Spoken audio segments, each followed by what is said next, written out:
So today I'm going to show you how to make a character out of perler beads. I'm just going to use the normal size beads and use this picture as a reference. What you're going to need are the colors for the beads. When you're making beads, you can either use like this tool that pushes out individual beads, or you can just use like some sort of tweezers to move the bead colors onto the pegboard.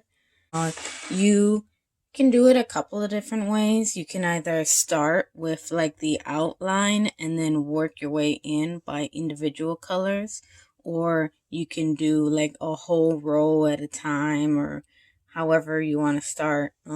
I like to start with the outlines for most projects. You want to make sure that you're counting. If you're using a reference picture of something that's already made, you want to make sure you're counting it right so that the spacing is correct for everything. So you would just grab your colors and start just putting them on the board. I went ahead and finished the outline. Depending on what reference photo you use, your creation can take a couple of minutes up to a couple of hours, on whether or not it has like a lot of detail in it. So next, moving on to color, you just want to make sure that you're paying attention to where it's supposed to go and that you're putting it in the right spot.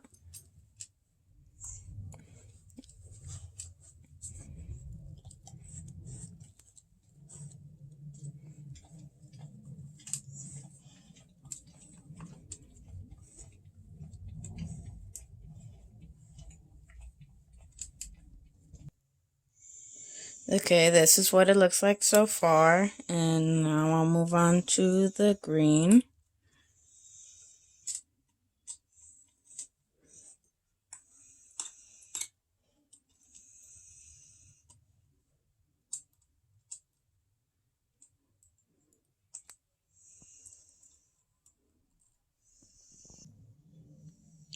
Okay, now it's done. This is what the end product looks like. It looks exactly the same as the reference picture.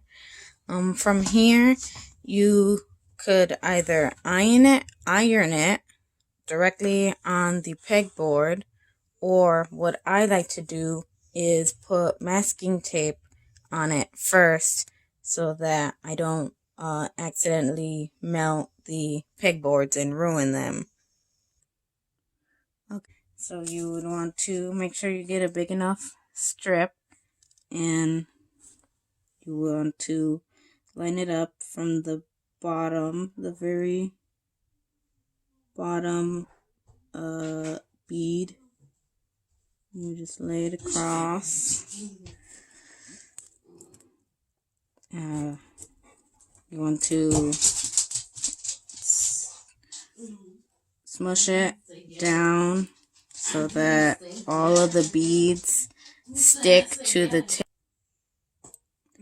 Once most of the beads are stuck to the tape, you would move on to the next one and try to overlap the tape a little bit so that when you iron it, it doesn't come apart.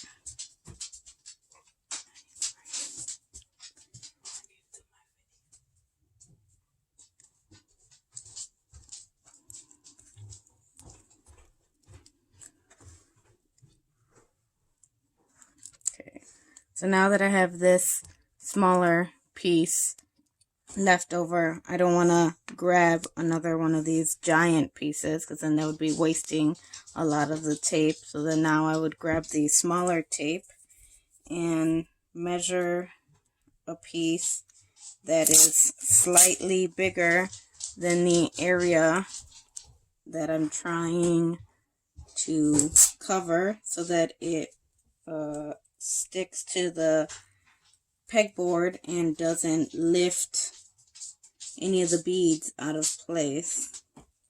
Then the next step from here would be to poke holes into each little circle for every bead, because if you were to just iron it without poking the holes, there would be a bunch of air bubbles in each bead and it would leave holes in your work.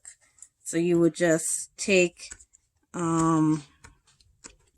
like a tack or something pointy and just go through and poke holes in every single bead until the whole thing is done. Once you poke holes in all of the beads, it should look like this. And then now you're ready to iron. So you would just, on an iron or some sort of flat surface, you would put it tape down and you would get a piece of wax paper or parchment paper. I use parchment paper for like baking and stuff, because you know, some things that I iron are bigger than others and they need a bigger piece of wax paper to cover the whole thing. So you would just put the wax paper on top and get your iron. I usually set it to